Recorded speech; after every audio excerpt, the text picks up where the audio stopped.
नमस्कार दोस्तों। आज से मैं छत्तीसगढ़ करंट अफेयर का भी विश्लेषण आपको मेरे इस यूट्यूब चैनल में देखने को मिल जाएगा। यदि आपको मेरा प्रयास अच्छा लगता है तो जरूर लाइक या सब्सक्राइब परिवार दोस्तों में शेयर करेंगे। सबसे पहले जानते हैं कि जो चित्रकूट इलाके में देवता की तरह पूजा किया जाता है बौद्ध मछली को, और बौद्ध मछली का ये जो रहवास है ये सैकड़ों साल से भी पुराना है। क्योंकि आपको जब भी चित्रकूट जाने का अवसर मिलेगा, आप जरूर बौद्ध मछली का सैकड़ों वर्ष पुराना मंदिर को देखेंगे। आप इस इमेज पर देख सकते हैं कि एक जो मछुआरा है जो बौद्ध मछली को लिए फ़ोटो खिंचवाया है। बौद्ध मछली का जो वज़न है ये 150 किलोग्राम से भी अधिक होता है। और बौद्ध मछली को राज्य मछली का दर्जा दिलाने के लिए सरकार से कई बार अनुरोध किया गया है, लेकिन अभी तक कोई भी जो इसके संबंध में जो दिशा निर्देश जारी नहीं हुआ है। देखते हैं कि आने वाले वर्षों में क्या बौद्ध मछली को राज्य मछली का दर्जा मिलेगा। और बदलते पारिस्थितिकी तंत्र, साथ ही जो पर्यावरण तंत्र में जो बदलाव हो रहे हैं, इससे बौद्ध मछली के जो रहवास पर प्रभाव पड़ रहा है और लगातार इसके जो शिकार से इनका जो संख्या में कमी आपको देखने को मिल रहा है। यदि जल्दी ही इनका संरक्षण नहीं किया गया तो ये एक लुप्तप्राय मछली बन जाएगा। अब देखते हैं दूसरा हमारा सुर्खी है, जिसमें उत्तर विश्वविद्यालय में संचालित होगा 4 वर्षीय स्नातक पाठ्यक्रम। कुलपति ने इसका जानकारी दिया है। आपको पता होगा कि जो नया शिक्षा नीति है 2020 से अध्यादेश किया गया है, जिसको अब अनुमोदित करने जा रहे हैं। पहले जो परीक्षा होता था आपका ईयरली होता था, और अब आपका जो परीक्षा रहेगा ये आपका सेमेस्टर रहेगा। आप एक साल में 2 सेमेस्टर देंगे, और ये जो सेमेस्टर में भी अलग अलग प्रक्रिया से आपको गुजरना रहेगा। अब इसमें देखेंगे कि जो पहला साल रहेगा इसमें आपको सर्टिफिकेट दिया जाएगा, दूसरे साल में डिप्लोमा, तीसरे साल में बैचलर का डिग्री, और चौथे साल में आपको ऑनर्स का डिग्री दिया जाएगा। और 7.5 ग्रेड से अधिक, 7.5 ग्रेड से ज़्यादा वाले ऑनर्स विद रिसर्च की डिग्री मिलेगा।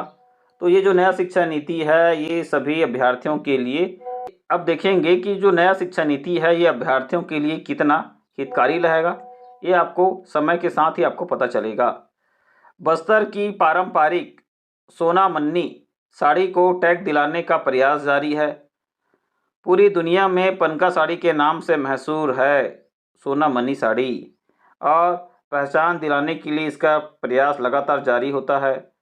अब जानते हैं कि क्यों महंगा होता है सोना मनी साड़ी।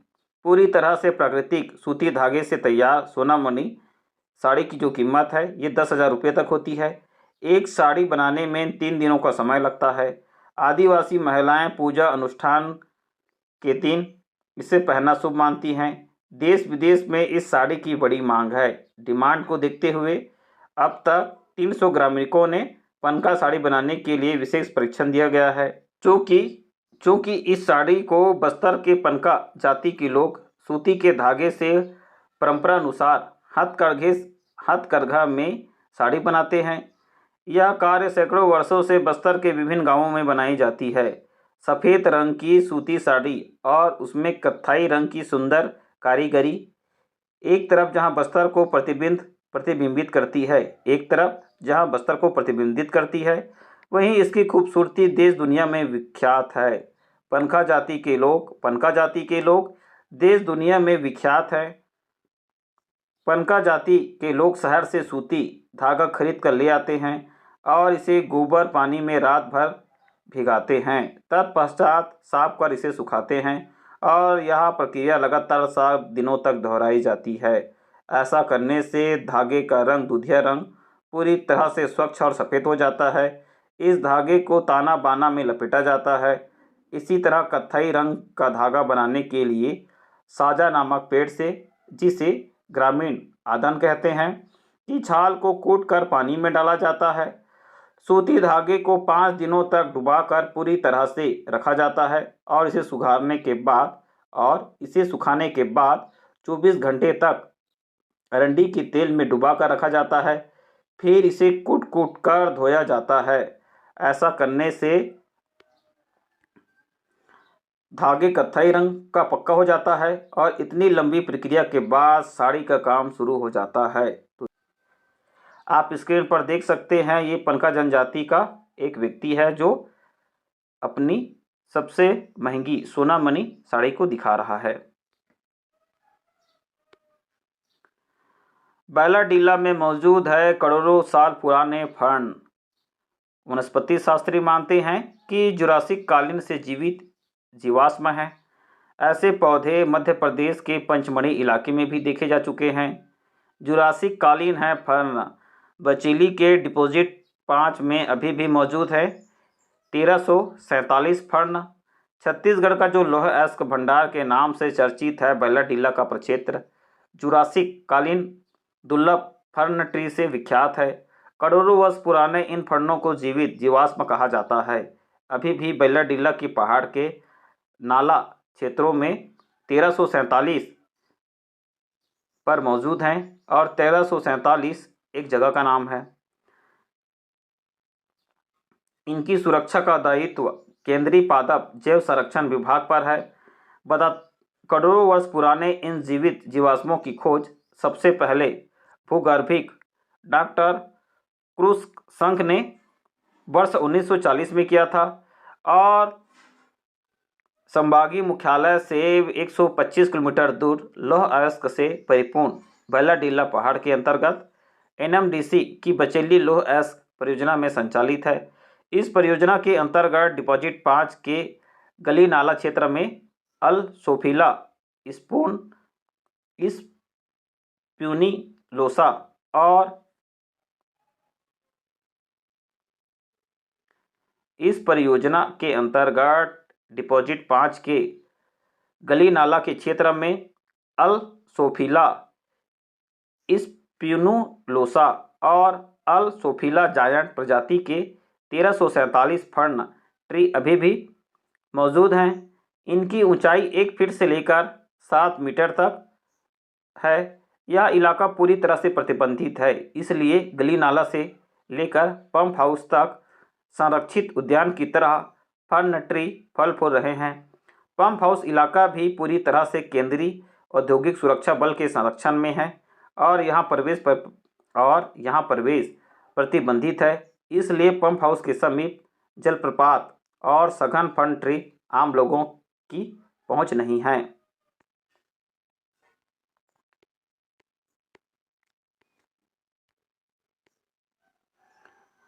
आदिवासियों का कल्प वृक्ष है सरई पेड़। जीवन भर करते हैं पूजा और आप देख सकते हैं कि इस पेड़ के जो लकड़ी हैं, पत्ते हैं, दातून हैं, बीज और धूप, इस प्रकार से इस पेड़ का पूरी तरीक़ा से जो इस्तेमाल है ये आदिवासी वनांचल क्षेत्र में किया जाता है। इस पेड़ के पत्ते और डंगाल से लेकर बीज तक बहुउपयोगी पेड़ है सरई। जन्म से लेकर मृत्यु तक आदिवासी इस पेड़ का उपयोग करते आ रहे हैं।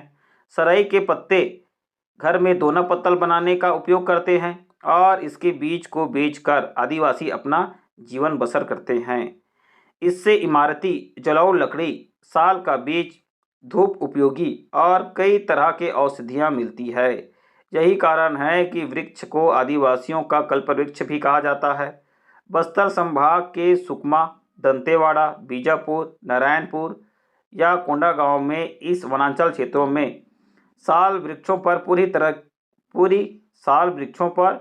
पूरी तरह से नई कोमल पत्तियां निकल आई है। इसके साथ ही उनमें फूल भी लगने शुरू हो गए हैं। इसके कारण वन क्षेत्रों में सरई पेड़ों के फूल की महक चारों ओर फैल रही है। आदिवासी वर्ग करते हैं सरई की पूजा। सरई के पेड़ को आदिवासी का कल्पवृक्ष और बस्तर के सरई वनों का दीप भी कहा जाता है। सरई छत्तीसगढ़ का राजकीय वृक्ष है, लेकिन इसमें विकास और संरक्षण में मदद नहीं मिल पाई है। सरई को बस्तर में साल पेड़ भी कहा जाता है। इस वृक्ष की टहनी को देवी देवताओं की पूजा हो या शादी के कार्यक्रम में पूजा करते हैं। धार्मिक और सामाजिक मान्यताओं के साथ आधा दर्जन से अधिक उत्पाद इसी पेड़ से मिलता है। और आपको पता होगा कि साल के पेड़ के नीचे ही मिलता है पौष्टिक बोड़ा। बस्तर में पिछले कुछ सालों से खूब कटाई, वनों की अतिक्रमण और अवैध कटाई की वजह से साल के जंगल खत्म हो रहे हैं। करीब 500 साल तक जीवित रहने वाला सराई का वृक्ष आदिवासियों की जिंदगी से जुड़ा है। सराई वृक्ष के नीचे एक विशेष तरह का मशरूम मिलता है जिसे बस्तर में बोड़ा कहा जाता है। बोड़ा काफ़ी पौष्टिक भी होता है और यही कारण होता है कि इसे लोग 1000 से 1200 रुपये महंगे दामों में भी बोड़ा को खरीद कर खाते हैं। बोड़ा का जो सब्जी है वो स्वादिष्ट होता है। अब देखेंगे कि साल के वनों पर भी मंडरा रहा है खतरा। वन अधिकार पट्टे के लिए वनों में अतिक्रमण की जो बाढ़ आ गई है, इससे साल वन पर भी बड़ा खतरा मंडरा रहा है। साल के नए पौधे विकसित नहीं हो पा रहे हैं क्योंकि सराई की दतोन का उपयोग कर बस्तर में सभी करते हैं। ग्रामीण प्रतिदिन हजारों सराई की शाखाओं को काट कर बेचने ले जाते हैं। पतली शाखाओं को काटने से पौधों का विकास नहीं हो पाता है और सराई के पेड़ की लकड़ी काफ़ी मजबूत होता है और ये जो लकड़ी है ये पानी में भी नहीं सड़ता है। अब देखेंगे कि जैव विविधता के लिए छत्तीसगढ़ में 9 हॉट स्पॉट को चिन्हांकित किया गया है। दुनिया की जैव विविधता के मुद्दों को बढ़ावा देने के लिए जैव विविधता के संरक्षण को उचित उपयोग बनाए जाने के लिए सतत विकास लक्ष्यों को अपनाने के लिए हर साल 22 मई को अंतर्राष्ट्रीय जैव विविधता दिवस मनाया जाता है। छत्तीसगढ़ में इंदिरा गांधी कृषि विश्वविद्यालय के कुलपति डॉक्टर गिरीश चंदेल के नेतृत्व में कृषि जैव विविधता संरक्षण और जलवायु परिवर्तन को कम करने के लिए लगातार काम हो रहा है। विश्वविद्यालय ने प्रदेश में जैव विविधता के 9 हॉट स्पॉट चिन्हित किए हैं। बस्तर क्षेत्र को मेगा जैव विविधता हॉटस्पॉट बनाने का प्रस्ताव भेजा गया है। कृषि विश्वविद्यालय में अनेक अंतर्राष्ट्रीय एवं राष्ट्रीय परियोजनाएं संचालित किया जा रहा है। इंदिरा गांधी कृषि विश्वविद्यालय 1830 पौधा किस्मों पंजीकरण के लिए पौधा किस्म और किसान अधिकार संरक्षण प्राधिकरण नई दिल्ली में आवेदन जमा किए हैं। इनमें से 526 को पंजीकरण प्रमाण पत्र जारी किया जा चुका है। कृषक प्रजातियां युगों से किसानों के द्वारा उपयोग किया जा रहा है, इसलिए इसमें किस्मों का जो विशेष गुण है ये आपको देखने को मिल जाएगा। अब आप देखेंगे कि रविशंकर विश्वविद्यालय के स्टूडेंट ने शहतूत और अनार से ही बना दिया सोलर सेल। सीधे प्रकाश पर 200 मिलीवोल्ट और कमरे के अंदर सूर्य की रोशनी से 105 मिलीवोल्ट तक एनर्जी को ये प्रोड्यूस कर सकता है और 2 बाई 2 सेंटीमीटर कांच के सोलर सेल का शोध चल रहा है। सोलर सेल का जो लाइफ है ये 10 साल का है, ऐसा बताया जा रहा है। अब देखते हैं कि ये जो सोलर सेल का नाम क्या रखा गया है। पंडित रविशंकर शुक्ल विश्वविद्यालय के इलेक्ट्रॉनिक्स और फोटोनिक्स अध्ययनशाला के अंतिम सेमेस्टर के छात्र हैं अखिल कुमार नाग और मानस मार्केंड्य ने शहतूत और अनार का उपयोग करते हुए सोलर सेल को तैयार किया है। 2 बाई 2 सेंटीमीटर के कांच पर सोलर सेल का शोध किया गया जो सूर्य से सीधे प्रकाश 200 मिलीवोल्ट और कमरे के अंदर सूर्य की रोशनी 105 मिलीवोल्ट तक ऊर्जा प्रदान करता है। स्टूडेंट का दावा है कि ये जो सोलर सेल है इसका जो लाइफ है ये 10 साल तक रहेगा और स्टूडेंट ने इस सोलर सेल का जो प्रोटोटाइप ही तैयार किया है। स्टूडेंट ने इस सोलर सेल का नाम डाई सेंसिटाइज सोलर सेल रखा गया है जिसको हम शॉर्टकट में DSSC भी बोलेंगे। कुलपति प्रोफेसर सच्चिदानंद शुक्ला और इलेक्ट्रॉनिक्स एवं फोटोनिक्स अध्ययनशाला की HOD डॉक्टर कविता ठाकुर ने स्टूडेंट का उत्साहवर्धन किया है।